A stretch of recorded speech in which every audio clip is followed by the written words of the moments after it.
আসসালামু আলাইকুম রহমতুল্লাহ।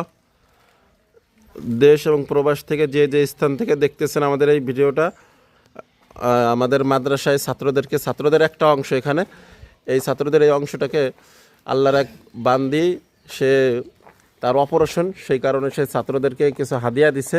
তো এই জন্য সেই হাদিয়ার থেকে এখন প্রাথমিক অবস্থায় ছাত্রদেরকে বিস্কুট দেওয়া হয়েছে, সকালের নাস্তা। আপনারা সবাই দোয়া করবেন আল্লাহ তাআলা যেন তাদের এই যে আশা করে দিয়েছে আল্লাহর এই বান্দি, সেই আশা যেন পূরণ করে দিক, বলেন আমিন।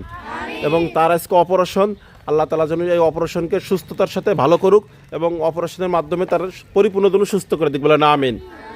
আপনারা সবাই খুশি তো? আলহামদুলিল্লাহ। আল্লাহ তাআলা সেই বান্দিকে কি করে কবুল করুক এবং তার পরিবার পরিজন যারা আছে সবাইকে যেন আল্লাহ মাফ করে দিক এবং তাদের বিপদ আপদ বালা মুসিবতকে আল্লাহ তাআলা মাফ করে দিক। সবাই বলেন আমিন। এবং তাদের সবার জন্য দোয়া করবেন। দেশে এবং প্রবাসে যে যে স্থান থেকে আমাদের মাদ্রাসার পাশে থেকে মাদ্রাসায় সহযোগিতা করে এতিম অসহায়দেরকে, আল্লাহ তাআলা সবার দানকে যেন আল্লাহ তাআলা কবুল করেন এবং সবার ইনকামের ভিতরে আল্লাহ বরকত বাড়াই দিক, বলেন আমিন। আসসালামু আলাইকুম রহমতুল্লাহ।